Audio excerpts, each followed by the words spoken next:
नमस्कार दोस्तों, competition war के यूट्यूब चैनल में आपका स्वागत है। मेरा नाम है संदीप, उपस्थित हूँ आपके लिए लेकर अंतरिम बजट 2024-25 की एक नई वीडियो। दोस्तों, इसका पहला पार्ट हम चैनल पर ऑलरेडी अपलोड कर दिए हैं, उसका लिंक आपको डिस्क्रिप्शन में मिल जाएगा। साथ ही डिस्क्रिप्शन में कंपटीशन वॉर के ऑफिशियल टेलीग्राम चैनल के अलावा कुछ और जो वीडियोस जो रिसेंटली पोस्टेड हैं इस चैनल पर, उसके भी लिंक मिल जाएंगे। आप लोग जरूर जाके लिंक चेकआउट कर लीजिएगा। दोस्तों, यदि आप चैनल पर नए हैं तो सबसे पहले चैनल को सब्सक्राइब कर दीजिए, क्योंकि इसी तरह की ज्ञानदार दमदार वीडियोस हम चैनल पर अपलोड करते रहते हैं। और जो हमारी यूपी स्पेशल की जो सीरीज है वो भी लगभग कंप्लीट होने वाली है। उसके 10 से 12 वीडियोस हम चैनल पर अपलोड कर चुके हैं, उसके और वीडियोस बस आने बाकी हैं।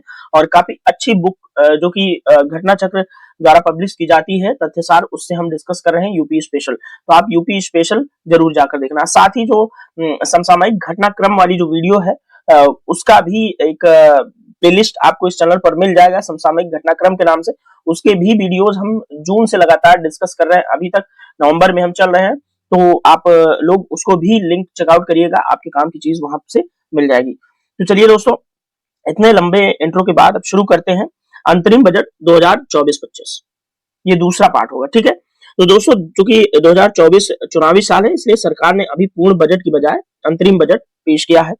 अंतरिम बजट दोस्तों ये एक अल्पकालीन वित्तीय योजना होती है। इसे अगले चुनाव तक सरकारी खर्चों को कवर करने के लिए पेश किया जाता है। तो आई होप आपको क्लियर हो गया होगा कि अंतरिम बजट क्या होता है।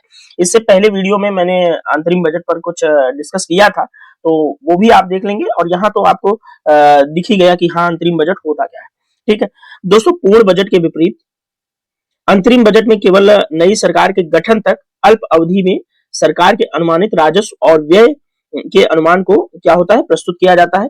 पूर्ण बजट में दोस्तों सरकार के राजस्व, व्यय, आवंटन, आर्थिक नीतियों के विवरण सहित सरकारी वित्त के हर पहलू को शामिल किया जाता है। तो आई होप आपको पूर्ण बजट और अंतरिम बजट में जो अंतर है वो यहाँ पर स्पष्ट हो गया होगा।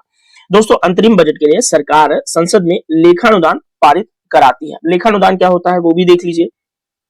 दोस्तों, लेखानुदान यानी कि वोट ऑन अकाउंट संविधान के अनुच्छेद 116 में दिया हुआ है लेखानुदान का प्रावधान। लेखानुदान दोस्तों तत्काल व्यय की आवश्यकताओं को पूरा करने के लिए भारत की संचित निधि से सरकार को अग्रिम भुगतान का प्रावधान करता है। तो आई होप आपको लेखानुदान समझ में आ गया होगा।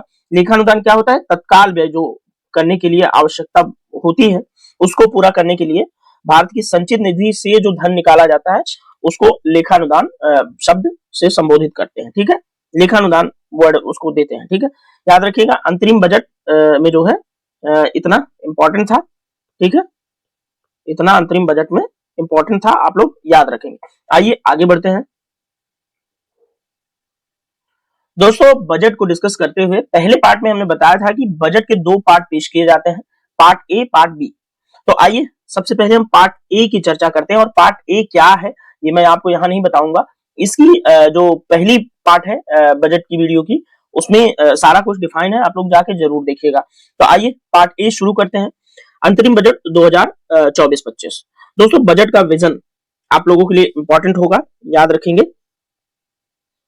बजट का विजन 2047 तक विकसित भारत बनाने का लक्ष्य, ठीक है। यह परिकल्पना दोस्तों सरकार की उस समृद्ध भारत की है जो आधुनिक अवसंरचना के साथ प्रकृति के साथ तालमेल रखते हुए सभी नागरिकों और सभी क्षेत्रों को अपना सामर्थ्य हासिल करने का अवसर दे रहा है। तो दोस्तों, वर्तमान सरकार का लक्ष्य है कि 2047 तक, यानी कि 2022 से 2047 तक की जो अमृत काल की अवधि है जो 25 वर्षों की चल रही है, उसमें हम भारत को विकसित देश के रूप में बनाए। अभी आप जानते हैं कि विकासशील देश की श्रेणी में हम लोग आते हैं। हमें 2047 तक विकसित राष्ट्र बनना है, यानी कि डेवलप्ड नेशन बनना है, ठीक है। तो वर्तमान सरकार का 2047 तक भारत को विकसित भारत बनाने का लक्ष्य रखा गया है। और आधुनिक अवसंरचना, तो अवसंरचनाओं यानी कि इंफ्रास्ट्रक्चर पर कितना जोर दिया जा रहा है ये बताने की जरूरत नहीं। पूरे भारत के कोने कोने की सड़कें कितनी बेहतरीन हो रही हैं, सिटीज के अंदर मेट्रोज बन रही हैं, पुल बन रहे हैं, जहां जो भी इंफ्रास्ट्रक्चर की आवश्यकता हो रही है सरकार उसको ध्यान में रख के उसका डेवलप कर रही है, ठीक है। तो यहाँ पर विकसित भारत का जो संकल्प लिया है सरकार, उसको उस पर सरकार काम भी कर रही है, ठीक है।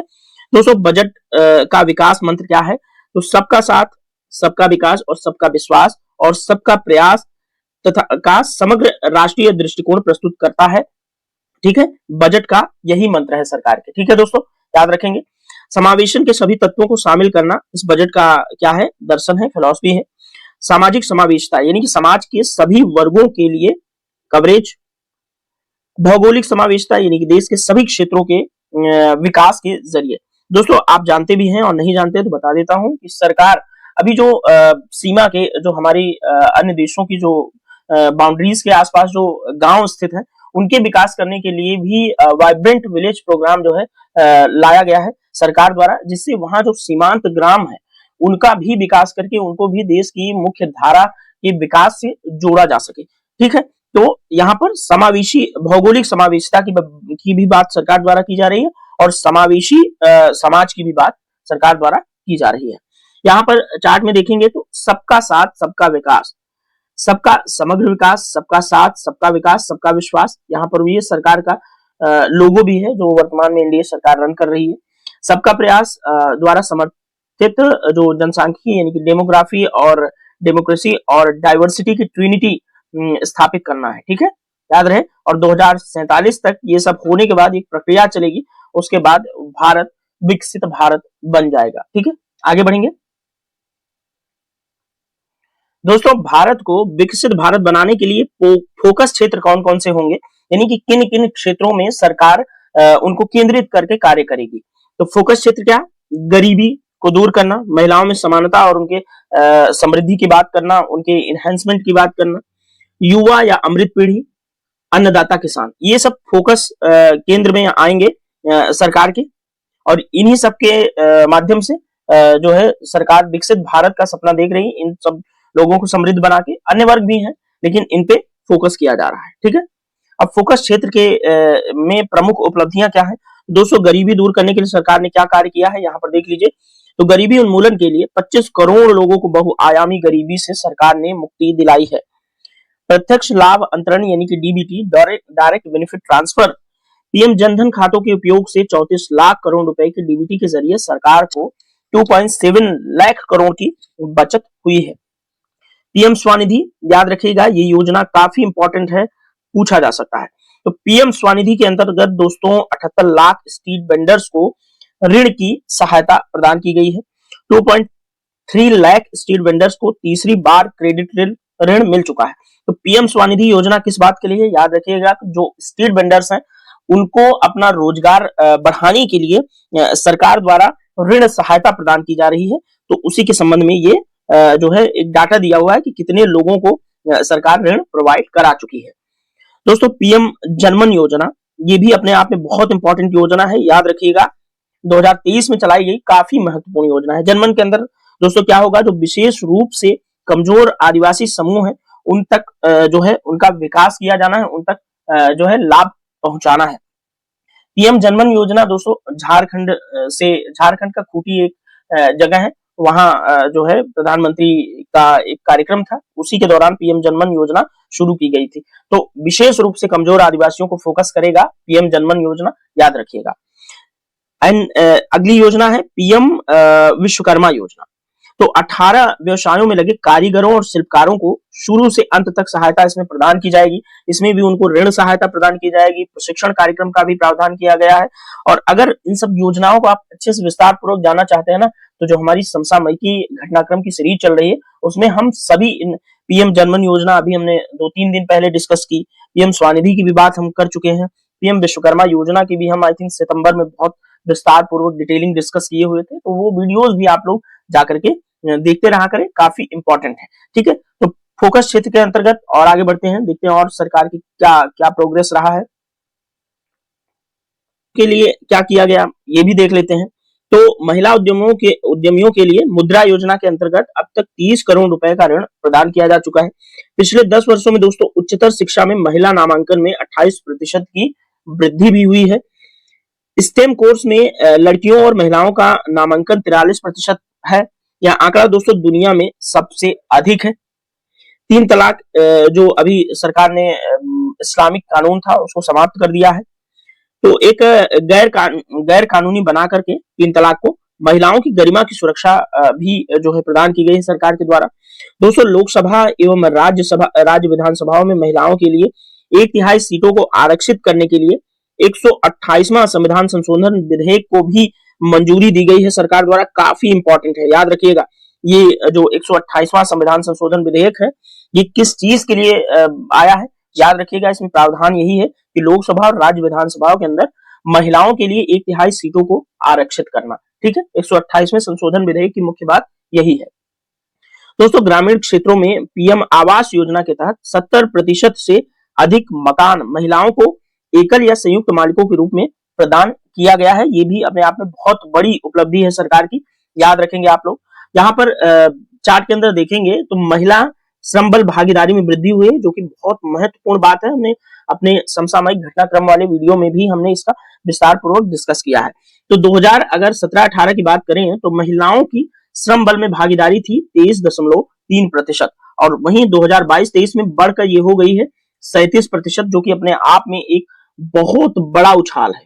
ठीक है, तो महिलाएं जो है अब श्रम बल में भागीदारी कितना कर रही है, 37% है। ठीक है, याद रखेंगे।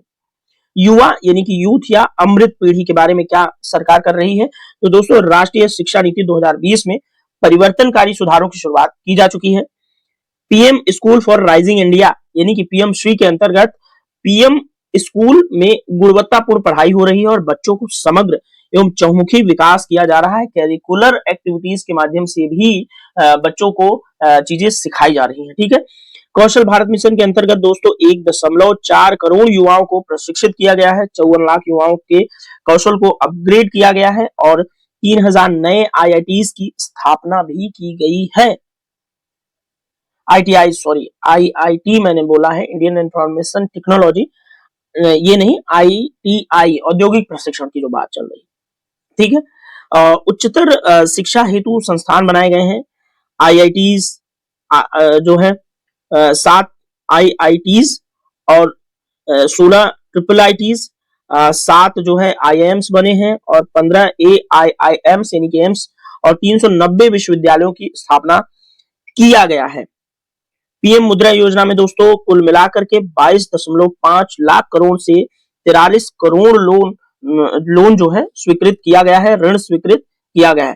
Fund of funds, startup India, startup credit guarantee योजनाएं, जो कि युवाओं की सहायता करने और उन्हें रोजगार दाता बनाने के लिए ये योजनाएं जो है प्रगति कर रही हैं, काम कर रही हैं। खेलो युवा के अंतर्गत दोस्तों 2023 में एशियाई खेलों और एशियाई पैरा खेलों की पदक तालिका में अब तक का सबसे बेहतरीन यानी कि सर्वश्रेष्ठ प्रदर्शन किया गया है युवाओं द्वारा। और 2023 में दोस्तों शतरंज के प्रतिभाशाली खिलाड़ी, जो कि उनका नाम है प्रज्ञानंद, ने मौजूदा विश्व चैंपियन मैग्नस कार्लसन के विरुद्ध एक कड़ी चुनौती उन्होंने पेश की। भारत में दोस्तों वर्तमान में 80 से अधिक शतरंज ग्रैंड मास्टर हो चुके हैं। ठीक है, जबकि 2010 में ये केवल 20 के आसपास थे। ठीक है, तो ये भी बच्चों को काफी ज्यादा आगे बनाने के लिए काफी महत्वपूर्ण जो है उपलब्धि है भारत की, कि अब भारत में 80 ग्रैंड मास्टर हैं शतरंज के, जो शतरंज के अच्छे खिलाड़ी हैं। ठीक है, आगे बढ़ेंगे दोस्तों। अन्नदाता किसानों के बारे में देखेंगे कि किसानों को लेकर के क्या कुछ प्रोग्रेस हो रहा है। तो पीएम किसान सम्मान योजना चल रही है। लघु एवं सीमांत किसानों सहित 11.8 करोड़ किसानों को प्रत्यक्ष वित्तीय सहायता प्रदान की जा रही है, जिसमें वर्ष भर में 6,000 रुपए की 3 किस्तों में एक जो है आमदनी आय जो है सरकार द्वारा दी जा रही है किसानों को। पीएम फसल बीमा योजना में दोस्तों 4 करोड़ किसान इससे लाभान्वित हो रहे हैं। इलेक्ट्रॉनिक राष्ट्रीय कृषि बाजार के अंतर्गत दोस्तों 1361 मंडियों को एकीकृत कर दिया गया है। इसमें 3 लाख करोड़ रुपए जो मूल्य का कारोबार है वो हो रहा है, तथा 1.8 करोड़ किसानों को ये सेवाएं मिल रही हैं। अन्य उपायों के अंतर्गत दोस्तों किसानों के लिए किसान केंद्रित नीतियां, आय सहायता, मूल्य और बीमा समर्थन के माध्यम से जोखिमों को कवरेज प्रदान किया जा रहा है। साथ ही स्टार्टअप के माध्यम से प्रौद्योगिकियों और नवाचारों को भी बढ़ावा दिया जा रहा है। तो काफी महत्वपूर्ण कदम उठाए जा रहे हैं किसानों के लिए भी। तो काफी महत्वपूर्ण आंकड़े और काफी महत्वपूर्ण योजनाएं यहाँ पर डिस्कस की जा रही हैं। आप लोग ध्यान पूर्वक डिस्कशन को देखेंगे तभी चीजें समझ आएंगी। तो चलिए और आगे बढ़ते हैं, करते हैं अमृत काल के लिए रणनीति सरकार की क्या है। तो पहली है सतत विकास, यानी कि सरकार 2070 तक, सन 2070 तक नेट जीरो हासिल करने की प्रतिबद्धता रखी है। यानी कि भारत सरकार द्वारा सन 2070 तक जो है कार्बन उत्सर्जन जो है 0% किया जाएगा, यानी कि 0% के लक्ष्य तक पहुंचेगा भारत जो है कार्बन उत्सर्जन के मामले में। ठीक है, याद रखिएगा, ये एक भारत की प्रतिबद्धता है और काफी इंपॉर्टेंट है, एग्जाम के अंदर आपसे पूछ लेगा। दोस्तों, पवन ऊर्जा के लिए वायबिलिटी गैप फंडिंग प्रोवाइड कराई जा रही है। कोयला गैसीकरण और द्रवीकरण क्षमता की स्थापना की जा रही है। सीएनजी और पीएनजी तथा संपीड़ित बायोगैस का चरणबद्ध तरीके से अनिवार्य सम्मिश्रण पर ध्यान दिया जा रहा है। बायोगैस एकत्रीकरण मशीनरी की खरीद के लिए वित्तीय सहायता भी प्रोवाइड कराई जा रही है, याद रखेंगे। और छत पर दोस्तों सौर ऊर्जा संयंत्र स्थापित किया जा रहा है, जिसमें 1 करोड़ घरों के लिए प्रतिमाह 300 यूनिट तक मुफ्त बिजली प्रोवाइड कराई जाएगी। साथ ही सार्वजनिक परिवहन नेटवर्क के लिए ई बसों को अपनाया जा रहा है। भारत की पहली हाइड्रोजनीकृत बस कहां पर चलाई गई है, ये सवाल मैं आपसे पूछता हूं और कमेंट बॉक्स में इसका जवाब दीजिएगा। यदि आप जवाब देते हैं तो मैं समझ जाऊंगा कि आप एक सीरियस कैंडिडेट हैं। तो भारत की पहली हाइड्रोजन संचालित बस कहां पर प्रारंभ की गई है, ये सवाल है मेरा आपसे, कमेंट बॉक्स में जवाब जरूर दीजिएगा। साथ ही दोस्तों, विनिर्माण और चार्जिंग और संरचना का समर्थन करके ई वाहन परिवेश को मजबूती प्रदान की जा रही है। पर्यावरण के अनुकूल विकल्पों को समर्थन करने के लिए बायो मैन्युफैक्चरिंग और बायो बाउंड्री संबंधी नई योजनाएं भी शुरू की जा रही हैं। और अब तक की उपलब्धियों की बात करें तो देखिए अब तक की क्या उपलब्धि रही है। तो पीएमयूवाई के तहत 10 करोड़ एलपीजी कनेक्शंस बांटे जा चुके हैं, यानी कि प्रधानमंत्री उज्ज्वला योजना के अंतर्गत अब जो गैस सिलेंडर्स जो फ्री में दिए जा रहे हैं उनकी संख्या अब 10 करोड़ धारक हो गई, यानी कि भारत में 10 करोड़ धारक ऐसे हैं जो एलपीजी सिलेंडर का उपयोग कर रहे हैं, जो कि महिलाओं के लिए काफी अच्छी योजना है, उनके स्वास्थ्य में जो है काफी अच्छा योगदान करेगी। दोस्तों, 36.9 करोड़ एलईडी बल्ब और 72.2 लाख एलईडी ट्यूब भी लग चुके हैं इंडिया के अंदर। उजाला योजना के तहत दोस्तों 23.6 लाख ऊर्जा कुशल पंखे वितरित किए जा चुके हैं। ठीक है, तो उजाला योजना के अंतर्गत एलईडी पर ध्यान दिया जा रहा है, याद रखेंगे। अब पीएम उज्ज्वला योजना के अंतर्गत जो गैस सिलेंडर हैं वो बांटे जा रहे हैं। इन योजनाओं में बेसिक डिफरेंस यही है, याद रखिएगा।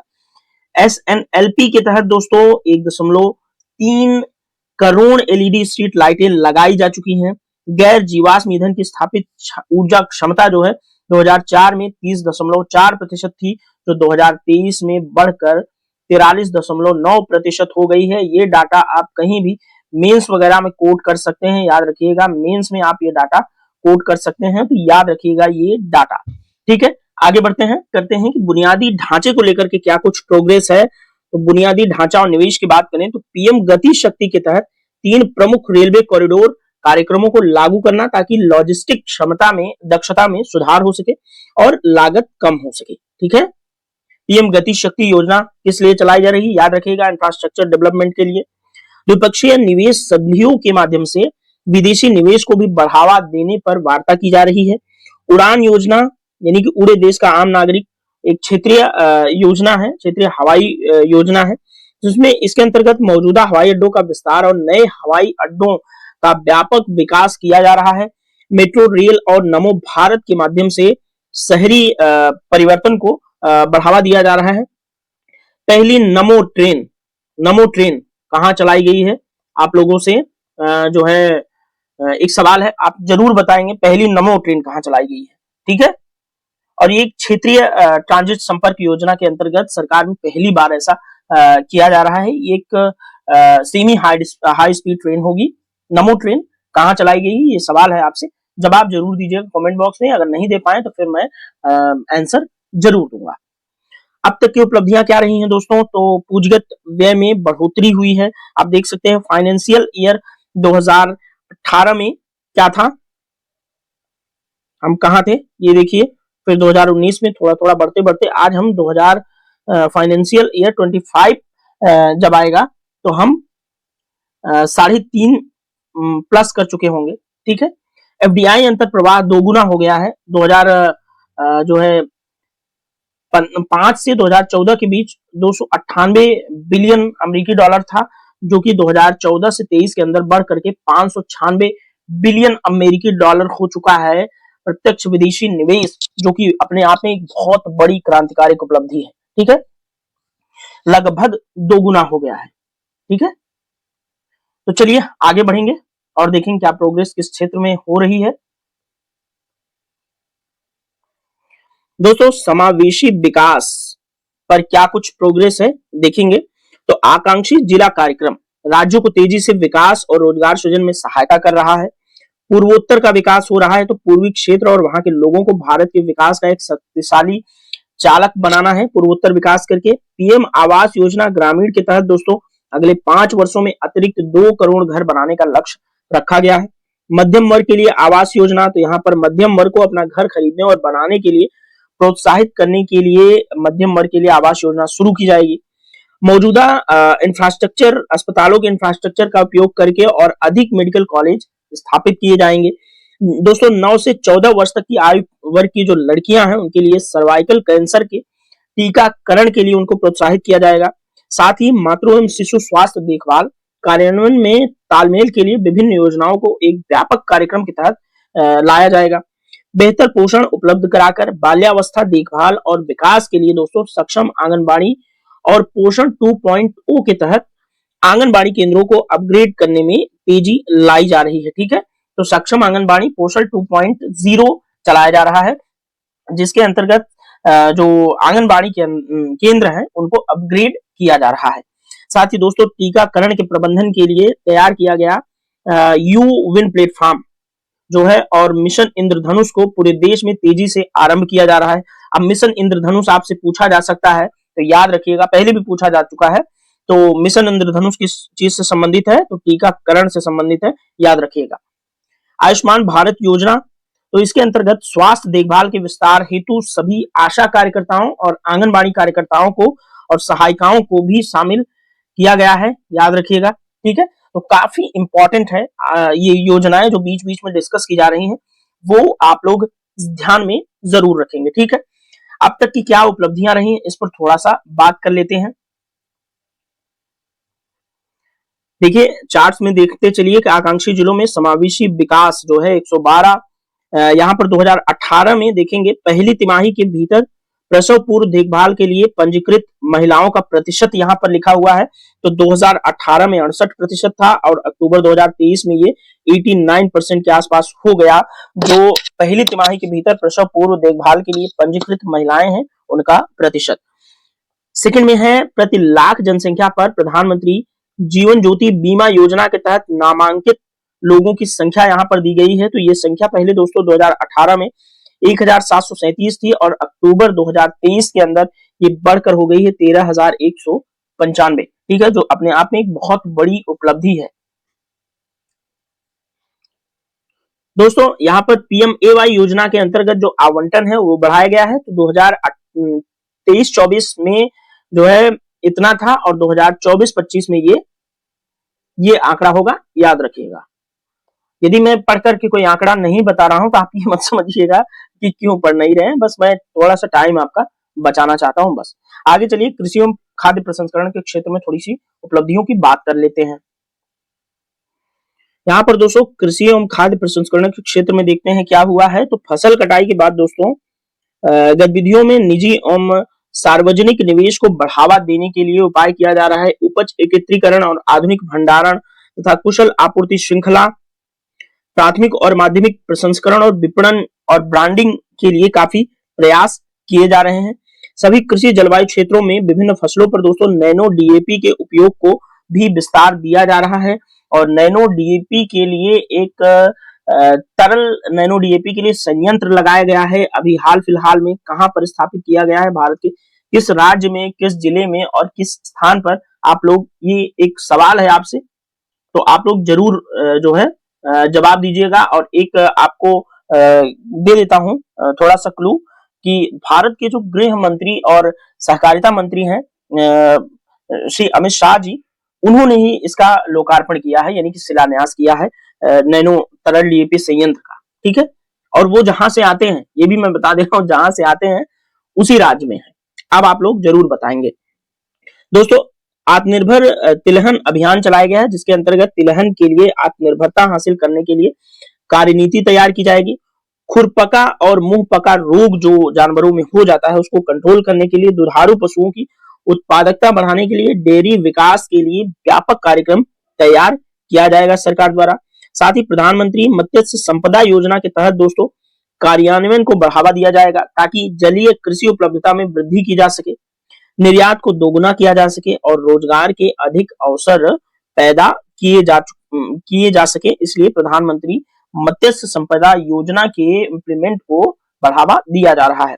इन लक्ष्यों की प्राप्ति के लिए दोस्तों 5 एकीकृत एक्वा पार्क स्थापित किए जाएंगे। ब्लू इकोनॉमी 2.0 को बढ़ावा देने पर बात की जा रही है। तो ब्लू इकोनॉमी क्या होती है, आप लोगों को बता दूं, मत्स्य जो जो समुद्री संपदा होती है, उसके जब हम जो है संवर्धन, मत्स्य संपदा के जो है जब उसको शोषण कह सकते हैं, यानी कि उसका जो उसका जब मत्स्य समुद्री संसाधनों का जब इस्तेमाल हम अपने हक में करते हैं, तो हम उसे जो है मत्स्य यानी कि ब्लू इकोनॉमी, यानी कि समुद्र से हम अपने कितने अर्थव्यवस्था में समुद्र हमारा कितना योगदान करेगा, तो उसके लिए जब हम योजनाएं चलाते हैं तो हम ब्लू इकोनॉमी इसको बोलते हैं। समुद्री संसाधनों का उपयोग करना, बस इतना ही है, बहुत ज्यादा घुमाने की कोई आवश्यकता नहीं है। जलवायु के अनुकूल कार्यकलापों को बढ़ावा देने के लिए एकीकृत और बहुक्षेत्रीय दृष्टिकोण के साथ दोस्तों तटीय एक्वाकल्चर और मॉरिकल्चर की एक योजना शुरू की जाएगी। ठीक है, तो खाद्य एवं कृषि प्रसंस्करण क्षेत्र में इतना आप लोग याद रखेंगे, काफी इंपॉर्टेंट है। आगे बढ़ेंगे। यहाँ पर दोस्तों अब तक की जो उपलब्धियां रही हैं, तो नीली क्रांति के आवंटन में बढ़ोतरी की गई है। तो 2023-24 में ये आंकड़ा था, 2024-25 में ये होना है, देख लीजिएगा। और पीएम सूक्ष्म खाद्य प्रसंस्करण उद्यमों की औपचारिकरण योजना के लिए आवंटन में बढ़ोतरी की गई है। तो 2023-24 में 639 करोड़ रुपए होंगे और 2024-25 में 880 करोड़ रुपए होंगे। ये चीज आप लोग ध्यान रखिएगा, चार्ट्स हमारे लिए बहुत इंपॉर्टेंट होते हैं, इसको जो है ये दिमाग में डायरेक्ट घुसते हैं, तो आप लोग याद रखिएगा चार्ट को। अब दोस्तों पर्यटन यानी कि टूरिज्म के सेक्टर में देखते हैं क्या कुछ प्रोग्रेस हो रहा है। तो राज्यों को दोस्तों प्रतिष्ठित पर्यटन केंद्रों का समग्र रूप से विकास करने और वैश्विक स्तर पर उनकी ब्रांडिंग और मार्केटिंग करने के लिए प्रोत्साहित किया जाएगा। तो जैसे राज्यों के पर्यटन क्षेत्रों की ब्रांडिंग कैसे की जाती है, जैसे आप लोगों ने कई बार रेडियो या टीवी या मोबाइल पे आपने कई बार सुना होगा कि आओ हमारे गुजरात में, एक बार तो आओ गुजरात देखो गुजरात करके कुछ श्री अमिताभ बच्चन जी का जो है एक वो लाइन बोलते हुए नजर आते थे।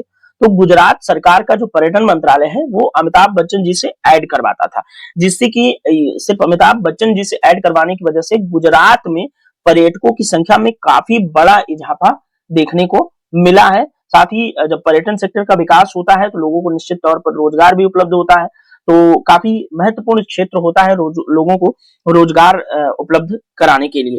दोस्तों सुविधाओं और सेवाओं की गुणवत्ता के आधार पर पर्यटन केंद्रों की रेटिंग के लिए एक रूपरेखा स्थापित की जाएगी। पर्यटन विकास के लिए वित्त पोषण के लिए राज्यों को समान आधार पर ब्याज मुक्त दीर्घकालिक ऋण भी प्रदान किया जाएगा। दोस्तों लक्षद्वीप सहित अन्य द्वीपों के लिए बंदरगाह कनेक्टिविटी, पर्यटन संबंधी बुनियादी ढांचे और सुविधाओं के लिए परियोजनाएं चलाई जा रही हैं। अभी आपने देखा कि लक्षद्वीप वर्सेस मालदीव का कितना हमारे देश में काफी चर्चा रही। मालदीव हमने बाइकआउट किया और लक्षद्वीप को जो है हमने प्रमोट किया था। माननीय प्रधानमंत्री जी ने वहां पर यात्रा भी की लक्षद्वीप में, जिससे कि लक्षद्वीप में पर्यटक लोगों का आवागमन बढ़े। अन्य उपायों के अंतर्गत दोस्तों लखपति दीदी योजना चलाई जा रही है, जिसका लक्ष्य 2 करोड़ से बढ़ाकर 3 करोड़ कर दिया गया। लखपति दीदी का क्या तात्पर्य है, तो सेल्फ हेल्प ग्रुप्स जो है इसका तात्पर्य क्या है कि सेल्फ हेल्प ग्रुप्स यानी कि स्वयं सहायता समूहों की ऐसी महिला सदस्यों से है जो कि प्रति परिवार प्रति वर्ष कम से कम 1 लाख रुपए की स्थायी आय अर्जित करें।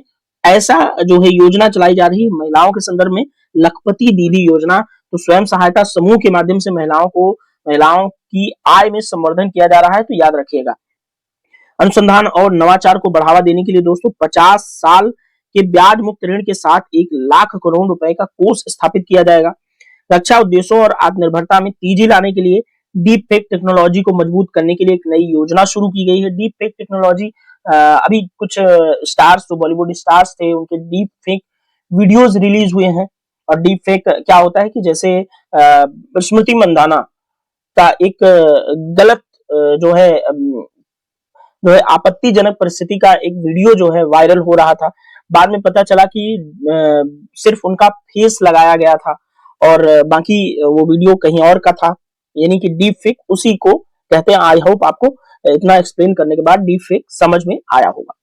दोस्तों, विकसित भारत के लिए राज्यों में सुधार की बात की जा रही है। तो विकसित भारत के सपने को साकार करने के लिए दोस्तों राज्यों में समृद्धि और विकास के अनेक समर्थकारी सुधार किए जाने की जरूरत है। इसके लिए 50 वर्ष के ब्याज मुक्त ऋण के रूप में 75,000 करोड़ रुपए का भी प्रावधान यहाँ पर किया गया है। साथ में दोस्तों सामाजिक चुनौतियों का समाधान, तीव्र जनसंख्या वृद्धि, जनसांख्यिकीय परिवर्तनों के कारण उत्पन्न चुनौतियों का समाधान करने एवं विकसित भारत के लक्ष्य को प्राप्त करने के लिए एक उच्चाधिकार प्राप्त समिति का भी गठन किया गया है। तो आई होप दोस्तों इस डिस्कशन में आपको जो भी हुआ समझ में आया होगा। अगर कहीं मुझसे कोई मिस्टेक हो रहा है तो कमेंट बॉक्स में आप लोग जरूर बताएंगे, उसको मैं सुधार नेक्स्ट वीडियो में जरूर कर लूंगा। ठीक है, और दोस्तों इस डिस्कशन में यहां तक ही। अब जो है सिर्फ बजट का एक वीडियो आपके सामने उपस्थित किया जाएगा बस। उसके बाद ये मतलब टोटल 1 2 3 3 वीडियो में आपका पूरा बजट जो है कंप्लीट हो जाएगा, जो कि अंतरिम बजट 2024-25 है। ठीक है, तो इस वीडियो में इतना ही। मिलेंगे अगले वीडियो में, तब तक के लिए धन्यवाद।